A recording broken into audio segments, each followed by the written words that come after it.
Queridos, abre a Bíblia lá em Filipenses capítulo 2. Filipenses capítulo 2.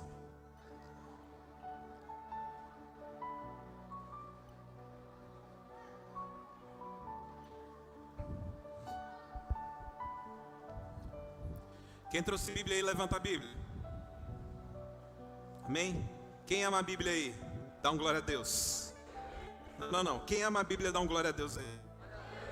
Quem lê a Bíblia, dá um glória a Deus. Quem segue o que está escrito na Bíblia, dá um glória a Deus.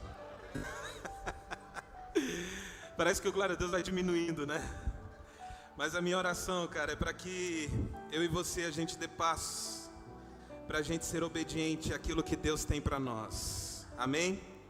Filipenses capítulo 2, a partir do versículo 5. Diz assim, Filipenses capítulo 2, a partir do versículo 5 diz assim: tende em vós o mesmo sentimento que houve também em Cristo Jesus, o qual, tendo plenamente a natureza de Deus, não reivindicou ser igual a Deus, mas pelo contrário, esvaziou-se a si mesmo, assumindo plenamente a forma de servo e tornando-se semelhante aos seres humanos. Versículo 8: assim, na forma de homem, humilhou-se a si mesmo, entregando-se à obediência até a morte e morte de cruz. Volta para mim o versículo 5. Olha só o que a Bíblia está dizendo aqui.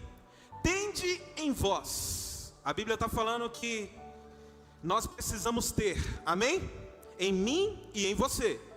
Tende em vós o mesmo sentimento que houve também em Cristo Jesus. Eu já quero começar falando algo para você. De 100 pessoas, uma pessoa irá ler a Bíblia, 99 irá ler você. Amém?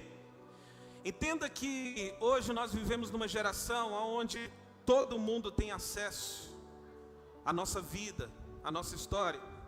Nós somos uma geração tecnológica, uma geração que a gente está conectado a redes sociais. E eu creio plenamente, cara, que de 100 pessoas, uma pessoa vai ler a Bíblia, 99 vai ler você. Vai ler quem você é no seu secreto. Vai ler quem é você na sua família, na sua casa. Vai ler quem é você no seu trabalho, na sua faculdade. Amém? Você acredita nisso, sim ou não?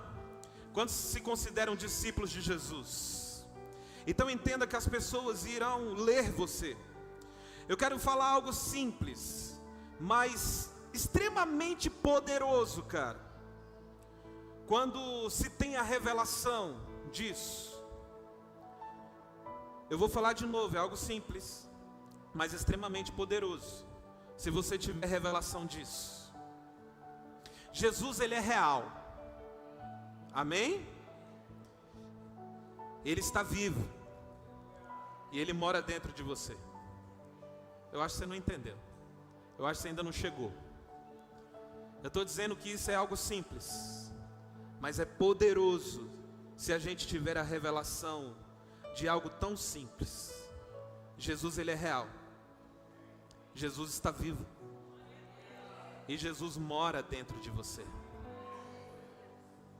Tudo na minha vida, tudo na sua vida, cara, tem a ver o quanto que Jesus é real para nós. E aí eu te faço uma pergunta: que tanto Jesus é real para você? Hoje você vai sair daqui entendendo, primeiro, que você carrega algo. Amém? Não existe ninguém aqui nesse culto, ou talvez você que está nos assistindo pelo nosso culto online, não tem ninguém que não carregue algo da parte de Deus. Nós acabamos de ler que nós precisamos ter o mesmo sentimento que houve em Cristo Jesus. Preste atenção. Jesus, ele não morreu para ir morar no céu. Ele morreu para morar dentro de você. Não, acho que você não entendeu isso. Jesus, ele não morreu para ir para o céu. Jesus, ele morreu para morar dentro de você. Sabe por quê? Porque o céu é a origem. Jesus, o céu é a origem dele. É por isso que ele falou: eis que estarei convosco todos os dias, até a consumação dos séculos. Jesus está com você, cara. Se todos te abandonarem, se o teu marido te abandonar, se a tua esposa te abandonar, se a tua mãe te abandonar, eu quero te dizer, Jesus nunca vai te abandonar. Ele está com você todos os dias. Não é apenas no momento que você acha que você está mal e você busca Ele, não. Ele está com você toda hora, todo minuto, todo segundo. Mas vamos lá. Quando você começa a estudar os evangelhos, e você começa a mergulhar em Jesus, você começa a descobrir algumas coisas. Por exemplo, na verdade, graças a Deus, né? Jesus, ele é bem diferente da gente. Amém? Jesus, ele é tão diferente de nós. E Jesus, ele é demais, cara. Porque eu estava meditando esses dias na palavra dele. E olha só que coisa interessante. Jesus, em um certo momento, ele vira para um mestre da lei chamado Nicodemos. E ele diz para esse mestre da lei: você precisa nascer de novo, Nicodemos. Só que para uma prostituta, Jeane, ele não fala você precisa nascer de novo. Ele fala assim: você precisa beber de mim. Olha que coisa doida. Era para ser o contrário, sim ou não? Era para Jesus dizer para a prostituta: você precisa nascer de novo. E para Nicodemos, ele poderia falar assim: você precisa beber de mim, você precisa se chapar em mim. Por quê? Porque até então, aparentemente, Nicodemos cria mais em Deus do que a prostituta. Mas Jesus, ele não pensa como eu e você. Você pode dar uma glória a Deus por isso? E aí sabe o que eu entendo quando eu leio isso? É que a religião, querido, presta atenção, a religiosidade, ela é pior do que o pecado. Meu Deus do céu. A religiosidade para Jesus, ela é pior do que o pecado. Tanto que Jesus, ele vira para os religiosos e ele fala: arrependei-vos. A mesma pregação de João Batista, Jesus está falando para os religiosos. Receba isso no seu coração. O pecado, cara, ele é vencido quando você tem intimidade com Jesus. Mas a religião nem Jesus conseguiu expulsar. É por isso que chega um momento que Jesus chega na frente do templo e ele acaba com tudo. Ele levanta aquelas barracas. E ele vira e fala assim: olha, vocês não vão fazer da casa do meu pai. E ele fica revoltado com aquilo dali. Eu posso falar algo e você vai crer no teu coração. Jesus não veio te trazer uma religião. Jesus veio te trazer vida. Amém? É por isso que aqui na Real Amor a gente fala: a gente não está aqui para poder te ensinar uma religião. A gente está aqui para você ter um relacionamento de intimidade com Jesus. É Jesus que vai te levar para o céu, cara. É a tua vida de intimidade que vai fazer com que você se transforme a cada dia mais. Cristianismo não é uma religião. Cristianismo é Cristo em mim. Meu Deus do céu. Isso que é cristianismo. Cristianismo não é, nunca vai ser uma religião. Cristianismo é Cristo em você. Você pode dizer isso? Cristianismo é Cristo em mim. Fala isso em nome de Jesus. É isso, é Cristo em você. Então vamos pensar algo então. Se Jesus habita em mim, se Jesus habita em você, então eu sou tudo que Ele era quando Ele estava encarnado aqui na terra. Eu vou repetir. Se Jesus habita em mim, então eu sou tudo aquilo que Ele era quando Ele estava encarnado na terra.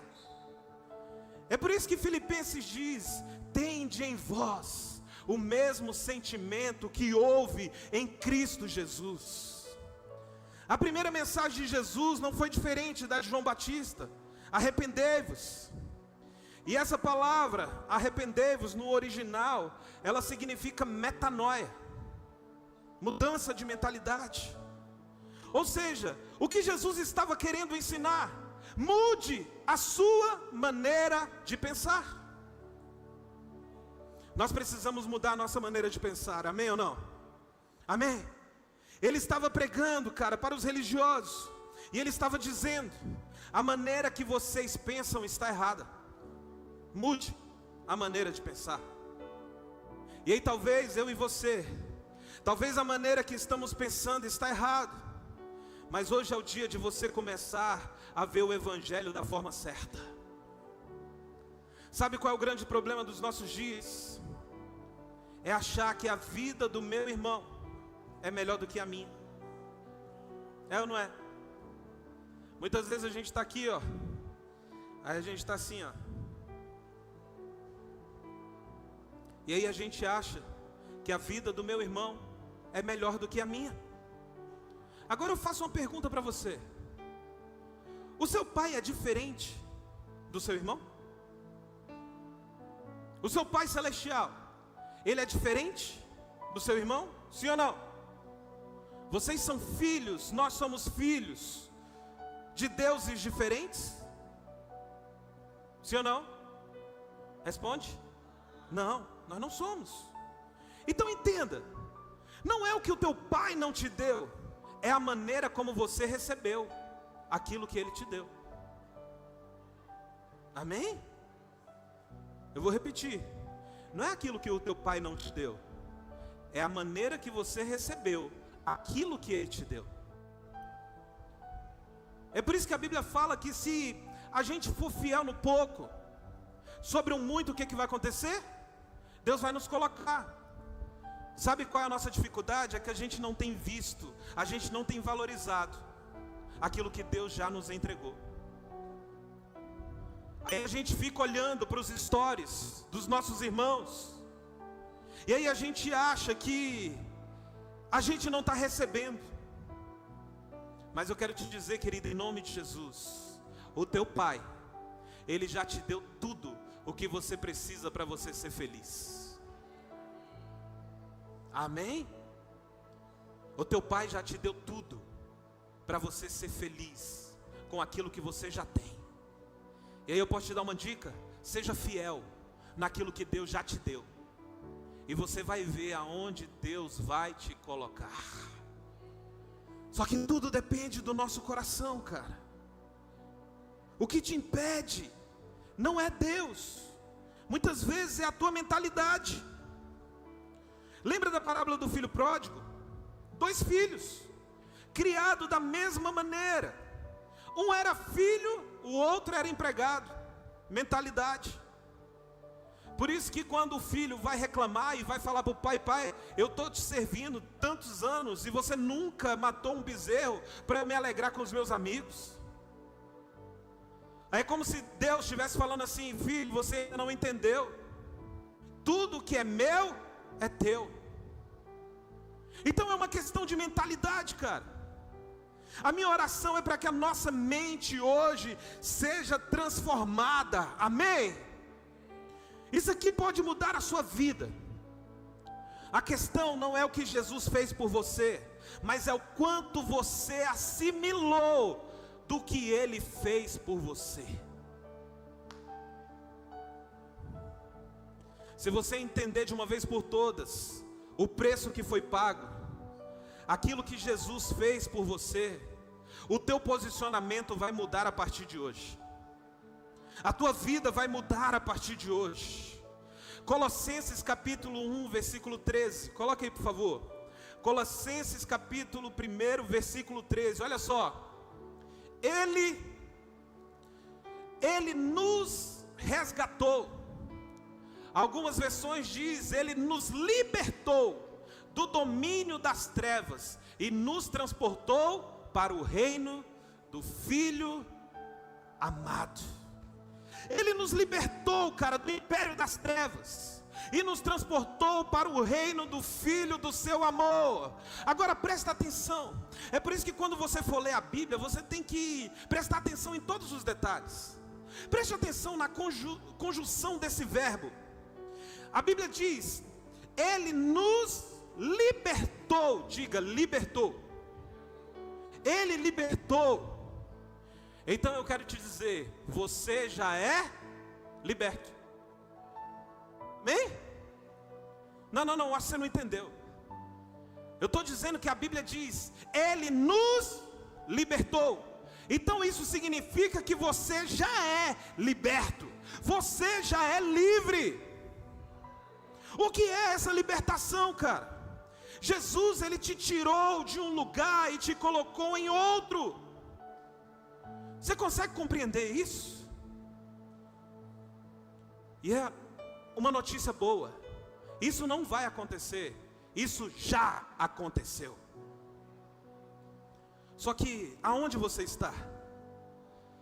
Vou te falar uma coisa para ficar claro. Quando você aceita Jesus como seu Senhor e Salvador, acontece algo muito forte.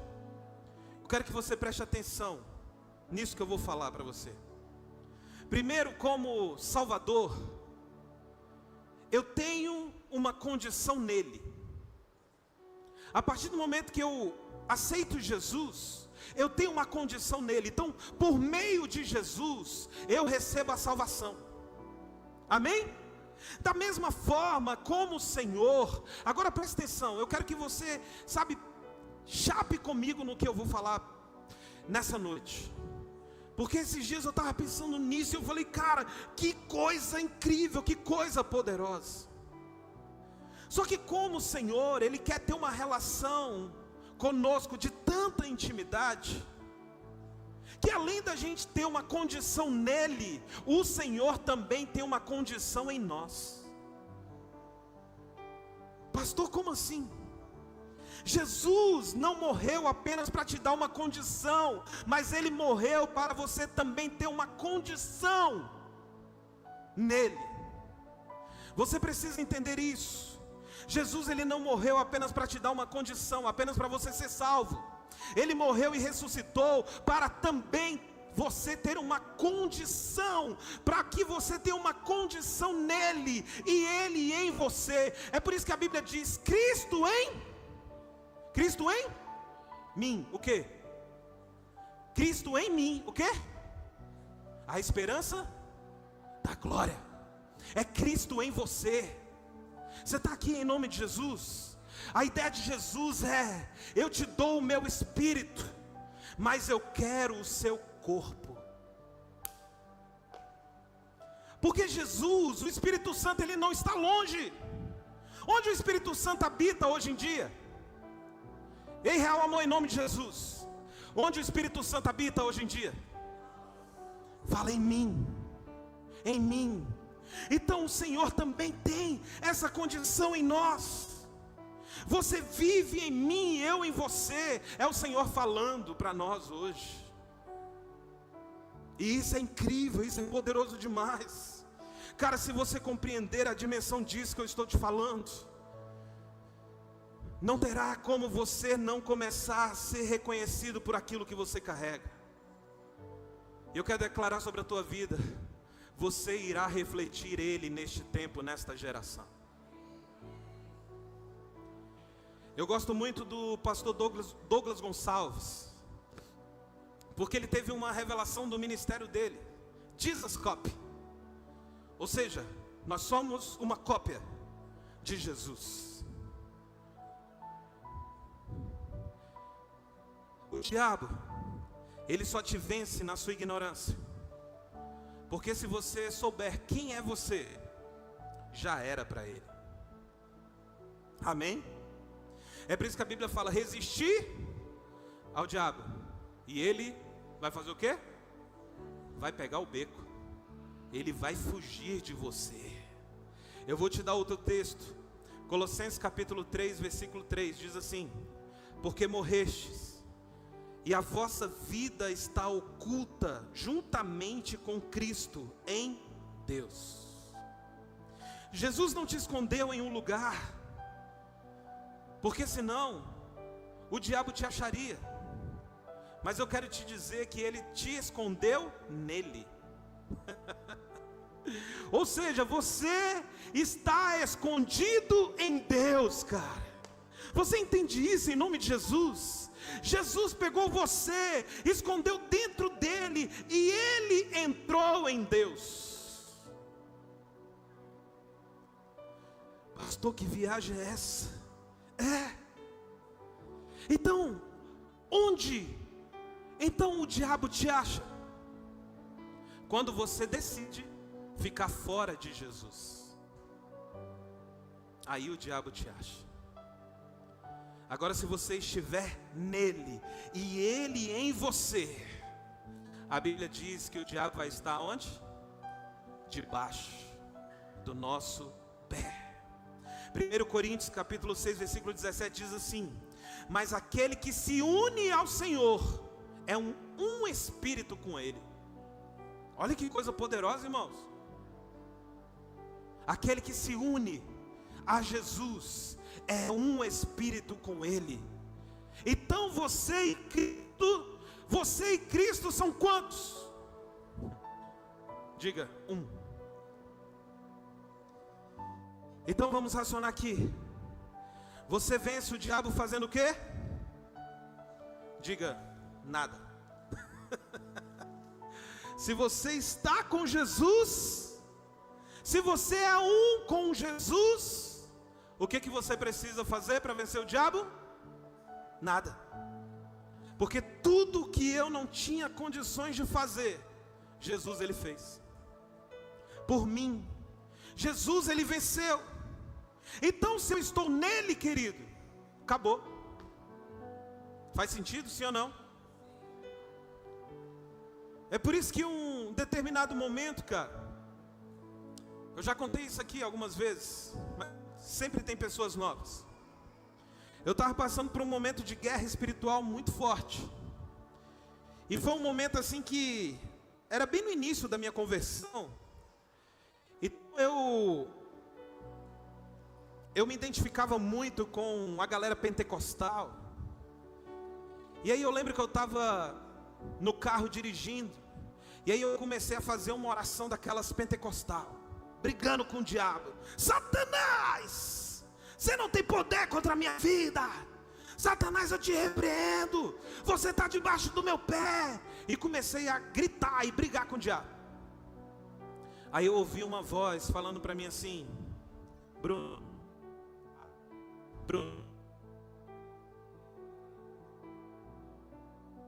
Alô? Eu vi uma voz falando assim: Bruno, apenas me adore. Apenas me adore. E aí o Senhor falou ao meu coração: porque quando você me adora, eu me levanto do meu trono. E quando eu me levanto do meu trono, não há principado, não há potestade que pode ir contra você. A partir daquele dia eu entendi que eu era um com Jesus, que eu precisava ter esse relacionamento de intimidade com Deus, ao ponto de o diabo olhar para mim e ele não vê o Bruno, ele vê Jesus em mim. Vai chegar um momento da tua vida, da tua história, que o diabo vai olhar para você e ele não vai te enxergar, querido, em nome de Jesus. Ele vai enxergar Jesus, porque você vai ter tanta intimidade com ele, que ele não vai conseguir enxergar você. Vencer não tem a ver com o que eu faço, mas tem a ver o quanto eu creio e como eu me comporto. Só isso. Amém? Então, vencer não tem a ver com aquilo que eu faço. Eu vou fazer 7 semanas de campanha porque o diabo está furioso. Não tem a ver com o que você faz, querido. Tem a ver o quanto você crê e o que você se comporta naquilo que você decidiu crer. Pastor, eu venci porque eu fiz. Não, meu filho, você não venceu porque você fez. Você venceu porque já está feito. Jesus já venceu. Amém? Vira para o seu irmão e fala assim: você não vence porque você fez algo. Você vence porque você permaneceu. Amém? Diga permanecer. A tua derrota muitas vezes está na sua mentalidade. está na sua mente. Efésios capítulo 1, versículo 3 diz assim: bendito Deus e Pai de nosso Senhor Jesus Cristo, que nos tem abençoado com toda sorte de bênção espiritual nas regiões celestes em Cristo. E eu quero te dizer, querido, você precisa pensar como Deus pensa. Você precisa pensar como Deus pensa. E como Deus pensa? Ele pensa de acordo com a palavra dele, João. Deus, ele não pensa diferente da palavra. E aí quando você pensa a palavra, você pensa como Deus pensa. Vamos fazer uma reflexão aqui. O que Deus pensa acerca da sua saúde? Talvez você está passando por uma enfermidade. Por isso que hoje eu quero falar muito sobre mudança de mentalidade. Você vai sair daqui com a sua mentalidade mudada. O que Deus pensa acerca da sua saúde? O que Deus pensa acerca da sua família? Talvez você está só com palavras de derrota. Mas será se são essas palavras que Deus pensa ao teu respeito? Ou quando Deus pensa sobre a sua família, Ele enxerga uma família abençoada, uma família que vive em paz. Sabe por que a gente não vive a paz? Porque a gente não está pensando como Deus pensa. A gente não está pensando de acordo com a palavra dEle. O que Deus pensa acerca do seu marido? Cadê as esposas? Será que você está pensando como Deus pensa? Ou você só foca nas debilidades do teu marido? Porque se hoje você começar a pensar como Deus pensa, você vai ver o seu marido transformado. Você vai ver o seu marido convertido. Você vai ver o seu marido um homem de Deus. Você está aqui em nome de Jesus? Eu lembro que a Andréia conta esse testemunho de quando ela me conheceu e ela teve uma experiência com Deus.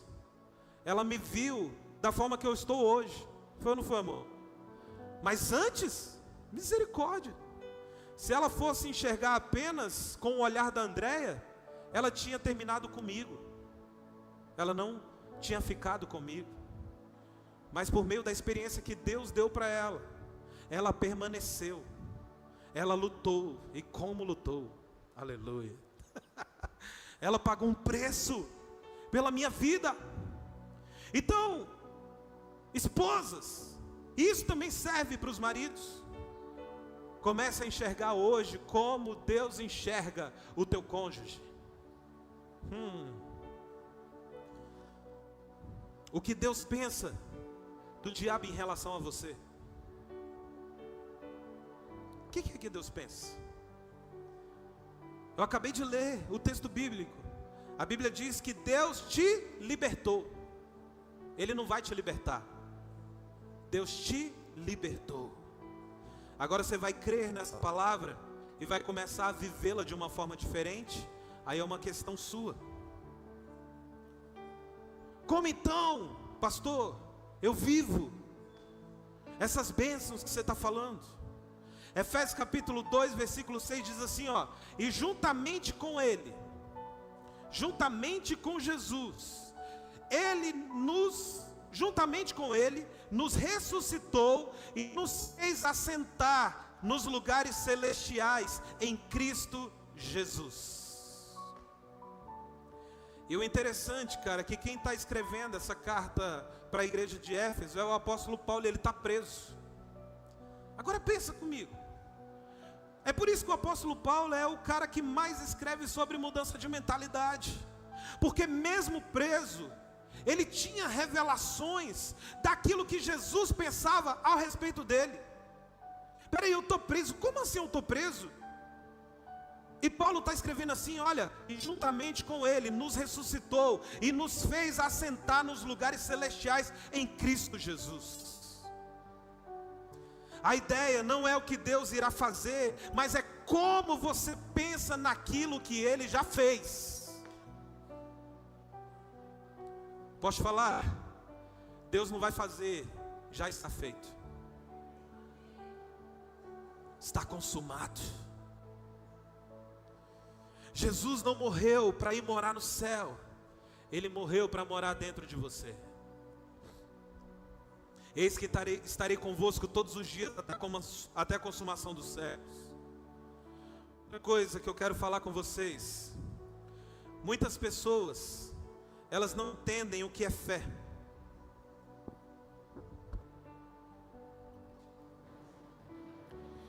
Muitas pessoas não entendem o que é fé. Eles acham que fé é o poder que eu recebo para poder fazer Deus fazer algo. Ah, não. Eu tenho fé. Então, a partir disso, eu tenho poder para fazer Deus fazer algo. Deixa eu te falar, querido, fé não é isso. A fé não faz Deus fazer. As pessoas acham que se eu tiver fé, Deus faz. Não. Se eu tiver fé, se eu tiver fé, eu entro em um lugar onde Deus já fez. Amém? Você entendeu isso? Se eu tiver fé, eu entro no lugar onde Deus já fez. Fé é o poder que eu tenho de trazer para o mundo físico algo que já existe no mundo do espírito. Isso é fé. Hebreus capítulo 12, versículo 2 diz assim: o autor e consumador da nossa fé é Cristo. Porque Ele já fez tudo o que Ele tinha que fazer, cara. Então preste atenção, talvez você nunca ouviu isso. A fé não move Deus, a fé move você para Deus. Amém? A fé não move Deus, a fé move você para Deus. Diga comigo assim: a minha fé não vai mover Deus, a minha fé irá me mover para Deus. A fé não traz Deus para o meu problema, a fé me leva para um lugar aonde Deus já resolveu aquele problema. Pessoas falam: eu tenho fé que Deus vai fazer aquilo. Não, você precisa ter fé para crer que Deus já fez aquilo. Outra coisa, lembra de quando Jesus, ele recebe uns servos do centurião? E aí os servos viram para Jesus e falam assim: olha, o meu chefe, o meu dono, me pediu para vir até aqui, até o Senhor, porque tem um servo que está doente, mas basta uma palavra tua, e ele será totalmente curado. Olha só que coisa poderosa.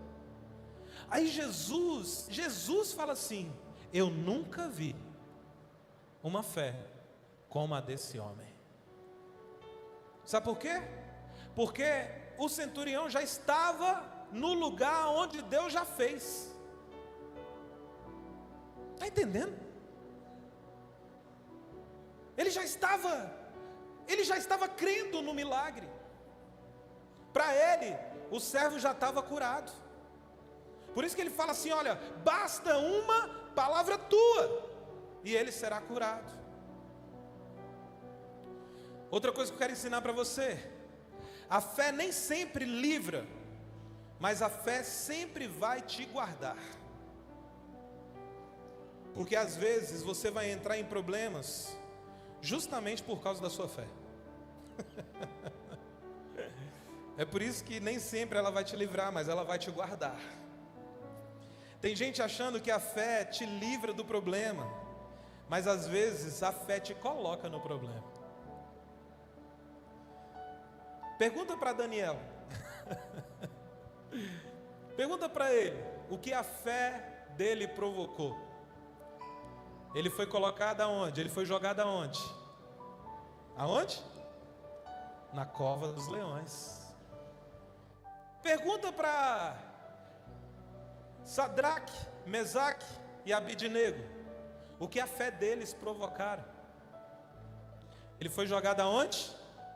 Na fornalha. Então tem coisas que você vai arrumar um problema porque você crê. Amém? Agora receba isso. Agora quando você decide crer em algo, muitas vezes a fornalha vai ser aquecida 7 vezes mais. Mas tem uma coisa, tem experiências que a gente só encontra na fornalha. Eu vou repetir. Tem experiências que você só encontra na fornalha. Tem experiências que você só encontra quando a jaula do leão é aberta. Quantos estão dispostos a isso? Não precisa levantar a mão não. Tem coisas, querido, que começam tão ruim. Mas eu tenho uma notícia boa. Quando Jesus chega, fica tão bom. Amém? Para você entender o que você carrega e começar a refletir Jesus, Colossenses capítulo 2, versículo 14 diz assim, ó: tendo cancelado o escrito de dívida, que era contra nós, era contra você, e que constavam de ordenanças, o qual nos era prejudicial, a Bíblia diz, removeu inteiramente, encravando na cruz. Cara, que coisa poderosa. Deixa eu te falar, ele cancelou todo escrito de dívida na cruz.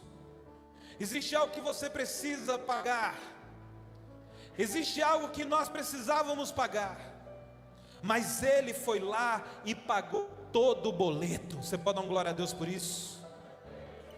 Agora o versículo 15, o diabo odeia. A Bíblia diz assim, ó, Colossenses 2:15: e despojando os principados e as potestades, publicamente os expôs ao desprezo, triunfando deles na cruz. O que é despojando? Lembra das guerras no Velho Testamento? Quando o exército ganhava, a Bíblia diz que eles recolhiam os despojos. Era o ouro, era os animais, muitas vezes eram as mulheres. No Éden, o diabo venceu Adão e ele despojou Adão.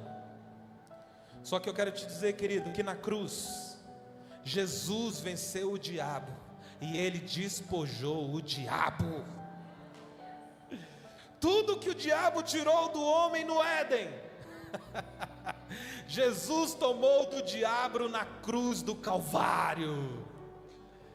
Então, entende qual é a nossa condição? Isso não tem a ver só com a minha ida para o céu, pelo amor de Deus, cara.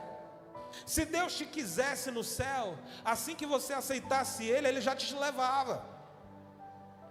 Deixa eu te falar, o cristianismo não é um plano de fuga. Amém? Eu não estou falando que nós não vamos, amém? Todos nós vamos morar no céu. Você pode dar uma glória a Deus por isso? Todos nós vamos. Mas só vai para o céu quem já está lá. Amém? Só vai para o céu quem se comporta como se já estivesse lá. É por isso que as pessoas perguntam assim: Bruno, você crê na sua salvação? Eu falo plenamente.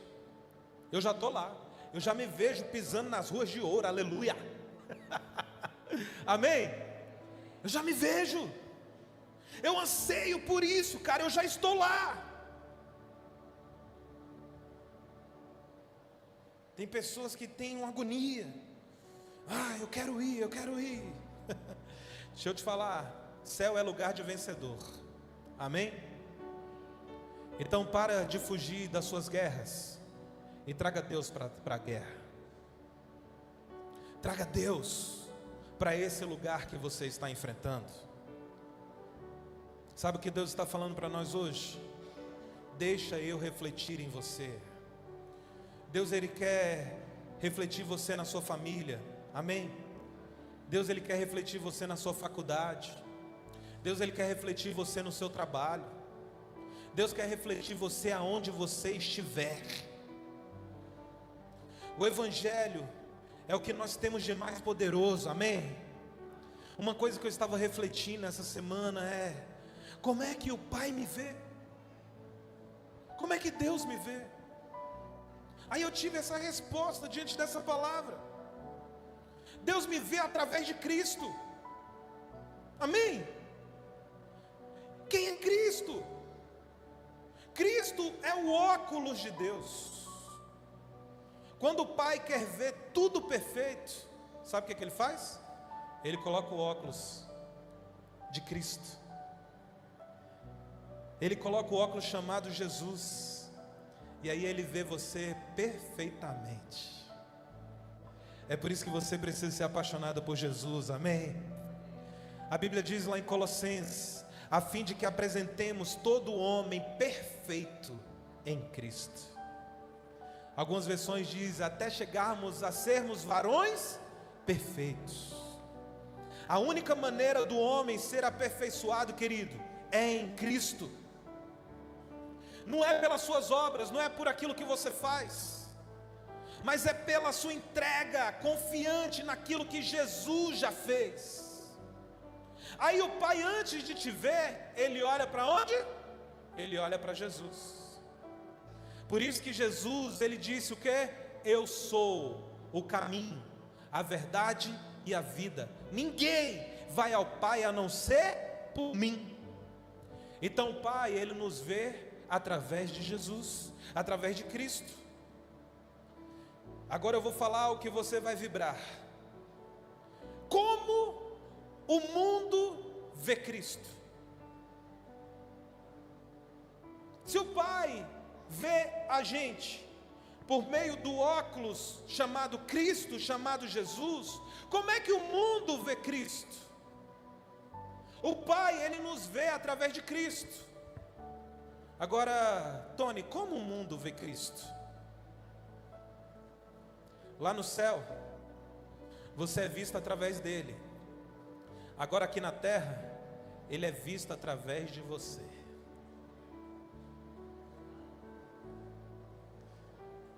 Onde você chega, querido, o diabo precisa falar, Cristo chegou. Porque você é um com ele, amém? O diabo quer que você tenha uma religião, os céus quer que você tenha uma consciência daquilo que você é, daquilo que você carrega. Durante essa semana eu quero profetizar sobre a tua vida. Você irá refletir em todos os lugares aquilo que já habita dentro de você. Você será visto por aquilo que você carrega, amém? 1 Coríntios capítulo 11, versículo 1 diz assim: sedes meus imitadores, como também eu sou de Cristo. A Bíblia não fala que a gente precisa imitar o apóstolo Paulo. O apóstolo Paulo fala assim: olha, sedes meus imitadores, como eu sou de Cristo. Então nós precisamos imitar quem? Cristo. Queria chamar o time de adoração aqui para cima. Você precisa entender de uma vez por todas que você e Cristo, vocês são maioria. Vocês carregam algo poderoso. Vocês carregam a presença de Deus.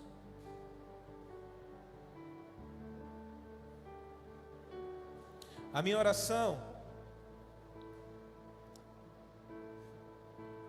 eu lembrei de um episódio. Foi muito marcante esse episódio na minha jornada cristã. Eu estava num culto como esse, era um culto de jovens. E aí chegou um menino desesperado, falando: pastor, me ajuda. E eu falei: o que foi, querido? Minha mãe me ligou agora e disse que meu irmão está lá manifestado, ele está endemoniado e está quebrando a casa toda. E eu falei assim: vem cá, vamos orar. E aí, queridos, eu fiz essa oração. Eu falei: Senhor, manda um anjo agora, lá na casa dele. Amarra esse demônio agora, em nome de Jesus. Assim, simples assim. E aí eu falei para ele: olha, o culto está acabando, eu vou lá na sua casa com você. E aí passou uns 10 minutos mais ou menos, o culto acabou. Aí nós fomos lá na casa dele.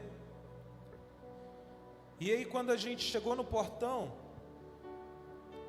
eu ouvi um grito lá de dentro do irmão dele: sai daqui!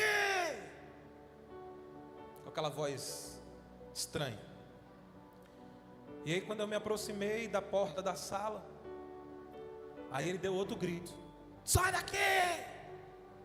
E aí a gente perguntou para a mãe dele, falando assim: o que foi que aconteceu? Ele falou, aí a mãe dele falou assim: olha, tem mais ou menos uns 15 minutos que eu não sei o que aconteceu. Só sei que ele caiu de joelhos aqui na sala com a mão para trás. E está lá desde então. E aí fui me aproximando dele. Ele gritou de novo: sai daqui, eu te conheço. Cara, aquilo dali foi tão massa. Por quê? Pastor, foi massa ver um endemoniado? Foi. Porque aquilo dali, a minha fé, ela foi abastecida de uma forma tão poderosa. Porque eu falei assim: cara, o diabo me conhece. Só que depois eu fui entender que não sou eu. Ele conhece aquilo que habita em mim. Você está entendendo? É por isso que quando a gente orou, a gente expulsou aquele demônio, o demônio saiu. Mas não foi por conta de mim, foi por aquilo que habita dentro de mim. É por isso que quando você chegar nos lugares, querido, o diabo vai ter que fugir. Amém? O inferno precisa conhecer o teu nome. Eu vou repetir isso. O inferno precisa saber quem é você. Você está aqui? Pastor, que heresia é essa? Não, não é heresia não. Lembra daqueles discípulos que foram tentar expulsar o demônio? O demônio vira e fala assim: olha, eu sei quem é Paulo, eu sei quem é Apolo, mas quem é vocês? E meteram o pau naqueles discípulos. A Bíblia diz que eles saíram lá sem roupa, saíram pelados de tanto que apanhou do diabo. Mas por quê? Porque eram discípulos que não sabiam quem eles eram. Então você vai sair daqui hoje entendendo quem você é. Você vai sair daqui dando passos de querer ter mais intimidade com Deus, de falar: Jesus, eu aprendi hoje que eu sou um com o Senhor. Eu aprendi hoje que o Senhor está comigo todos os dias. Então você não precisa ter medo, querido, amém? Tem gente que morre de medo do diabo. Misericórdia. Não, você não precisa ter medo. Você precisa crer naquele que te chamou. Amém? Você pode ficar em pé no seu lugar, por favor? Eu quero orar por você. Quero te abençoar.